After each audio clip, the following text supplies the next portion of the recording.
Most of us are eager for our children to develop a love of reading, but if you've got a reluctant reader in your family, you'll know that's easier said than done. Some students do feel like it's a chore to pick up a book and to read it, and the only books they will read are in class and the books that we study. They've got things they want to be doing with their friends, they're out and they're developing their lives and their interests, and I think reading can be seen as a bit of an uncool thing to do. In terms of your peers, to put your hand up in year 9 and say you love reading is something that they're not comfortable with, even if secretly they do. And when they come to us in year 7, because of the work with primary schools, they're so keen that, who's read at the weekend, and all their hands go up, and that's that kind of spirit we're trying to keep and we're trying to foster, that they don't lose that love of reading, that it grows with them. I actually used to like reading in primary school, but then I got an iPad when I was in year 7 and I kind of got addicted to it and forgot about reading. I think year 7 they kind of think it's not cool to read. Like if they're popular they wouldn't be popular anymore because they read and they enjoy.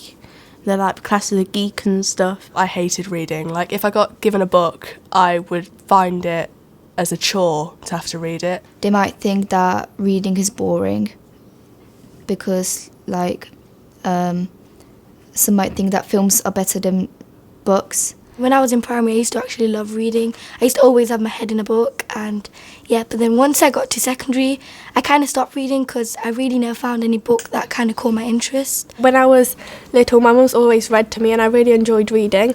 But then kind of as I got older, I stopped enjoying it as much because I didn't find books that I liked. But when we moved into this school, we had 1 hour of reading a week, and I started to find more books that I enjoy. And when I found books that I enjoyed, I read them at home as well, and I got more into reading. A friend told me to read The Hunger Games, and then I started reading it, and I really liked it. And then I started reading The Maze Runner. I wanted to read the books before I watched the film, so I kind of forced myself to read the books. And then I watched the film and found the film wasn't as interesting as the books. And then I was like, wow, okay, reading's a lot more fun than I thought it was. She asked what kind of books I like, and I said I liked comedy. And then she recommended this author to me, David Walliams. And when I discovered David Walliams' books, I fell in love with the books as soon as I started reading it. So try reading books that you think you might like, and if you start reading one and you don't like it, then just don't read it and pick another one. If you like, for example, sports, then try to find books that relate to sports. If you find a book that you like, you definitely get into reading, you just need to find the one. It's difficult if you don't have a reading household at home, but even if you're not a keen reader yourself, you really need to be looking at your child and in terms of what they enjoy. Try and make reading something that is a positive, happy, pleasant thing. I'm speaking as a teacher, but also as a mother, and a mother of small children, and a mother of a boy as well. And I have always tried to make reading something that was a pleasurable thing. You're not having this because you're not watching telly, you have to go and read a book. It was a reward. If you do this thing, we're going to go and read a book together. And it does create a very positive ethos. Try talking to children about what they're reading. Talk to them about what they're reading in their English lessons. Talk to them about what they're reading at school in their literacy time.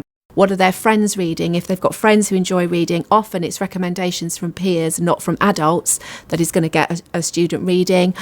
Try and borrow books between friends. Try and go on Amazon, have a look at covers and things, and maybe then download onto a book or a device that the student is going to be on anyway, and just try and make that device a means by which sometimes they're reading rather than gaming or on social networking sites. I have been allocated to a group of students that are in year 7, and I take them out 3 times a week for 25 minutes, and I help them read and find the right book and make them feel more confident about reading. Usually I get quite a lot of reluctant readers who don't want to read, so I think it's good to, sometimes it's just good to have fun with it, using expressions and things to read, doing different accents, and that it can make it quite a lot of fun. We also want to make people read more because it's a way to open up your mind. It's just a great way to learn new things and think differently. I want to help other people to read. I want to help them to become confident in their reading, because reading is going to help you a lot in your life. I just think that all the boys in year 8, apart from me at the minute, don't like reading because they probably find it boring and they just can't find a book that they like. But I find that fiction books are the best books for me to read. the main issue is getting them hooked. And I absolutely believe that if children don't like reading, they just haven't found the right book to read. Once you've got them, it is that hook, and you reel them in, and then you've got them. And if you can then keep them reading, you keep feeding them something new, something a little bit more challenging. Be aware of what your child's reading ability is, because if you give them Tolstoy, they're not going to be able to manage it. If you give them Roald Dahl when they're a competent reader, they're going to be bored. You need to have a think about what's appropriate. And if you're stuck, talk to the children's teachers at school. What would you recommend? Have they got a recommended reading list that you could have a look at? They need something that's going to stimulate them, not just pick any old book off the shelf and then put it back again. You even have to sometimes start at the basics, teaching them how to choose a book, because they'll just pick one up and say, I'm reading this one, and why? You know, have you had a look on the back? Do you know what it's about? What does the picture on the front show you? And it's really get them to engage with it and bring it to life. Whether you start with a lower ability group looking at something like Charlie and the Chocolate Factory, and you show them a clip of the film, so it's more real, it's more interesting to them. There's all these strategies that you can use so that they don't just see reading as Charles Dickens on a Friday morning in the classroom. It's moving away from that. And you know, with the autobiographies we've got around here, Lewis Hamilton having an autobiography, that's quite cool. You know, him writing, to them, you know, it's something that they're much more likely to engage with. For example, when we're reading The Hunger Games, we read that in Year 9. We read The Woman in Black, Private Peaceful, all film adaptations. The more that you show your enthusiasm, the kids will pick up on that, and you will get disinterested readers reading. They need to be in a language-rich environment at home as well as at school, because if they're not exposed to these things, and then the first time they're seeing this more complex vocabulary is in the middle of their GCSE exam, they are being set up to fail. And I think whether you've got a room full of books with a bookshelf, or whether it's simply a magazine or a newspaper article, it's exposing them to words as an everyday routine thing, not a special something that they do for homework. So, you know, things around the home like newspapers, keeping them up to date with current affairs. If they're interested in cars, for example, or fashion, just a simple magazine, and then they'll gradually build onto it. And then if they're getting the same message at school and they're being allowed to take things home, that language-rich environment's going to develop. Always read with your child, and always show a passion for reading, because as soon as you say you can't be bothered, your child will never be bothered to read.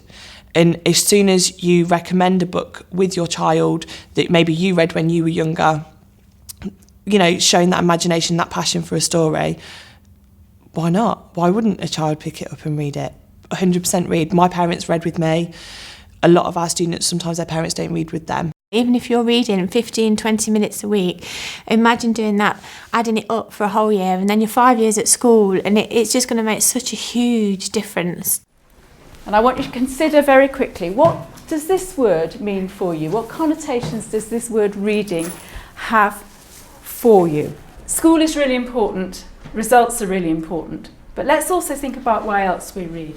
Because it kind of puts you into another world and you see things differently. Open a book and open your mind. It does open your mind, and it also helps with English work. When you're writing, you think, how can this be put in a different way? I like it because you can gain perspectives. So say you'd have how other people would feel in different situations, so you can learn about other people and what they might be feeling. It could be like problems that other people experience. You kind of get to see into like someone else's like world. Yeah, okay, you get a vision into somebody else's world, which is really important, isn't it? We escape to a world where everything is different, and it's really cool, it's amazing. Okay, thank you. If the author's good and has a good reputation, then obviously he's probably got good books, so then yeah. Okay, so you'll judge it on an author's reputation, on whether you've read them before, yes? The genre, because like if you like football, you obviously might want to go for like a sports book. If you like something else, you're gonna look for that genre, because like that's what you enjoy reading. Okay, good. So you'll judge it on genre you previously enjoyed. I read a book called like Breakers, and I didn't think I was going to enjoy it because it was kind of like problems on top of problems on top of problems. But like when I started reading it, it kind of opened my knowledge to be able to read more books like that. Like one book led to another book that I enjoyed. Like when I read a new genre, it opened me up to like more genres than I was mostly just adventure. That's all I wanted to read.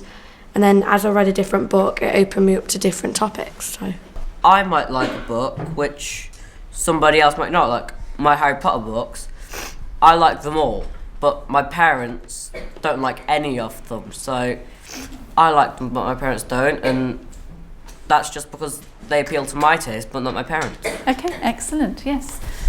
And then when you read a book, you can kind of understand what's going on. So if you've got an example of someone dealing with cancer and how the people affected around it, it kind of makes you understand a bit more and gives you a bit more of an insight look. And in a way, it's easier to do it if you're what we call one step removed from it. If you're reading about it as fiction. I'm just going to finish this page, and then you go on to the next page, and then it just keeps going on and you don't even realise it. It's like a TV series. It always ends on like a point where you want to like continue. So say like it always ends on a cliffhanger for me. Have to read on to find out what's going to happen next. It's gripped you, hasn't it? It's absolutely gripped you.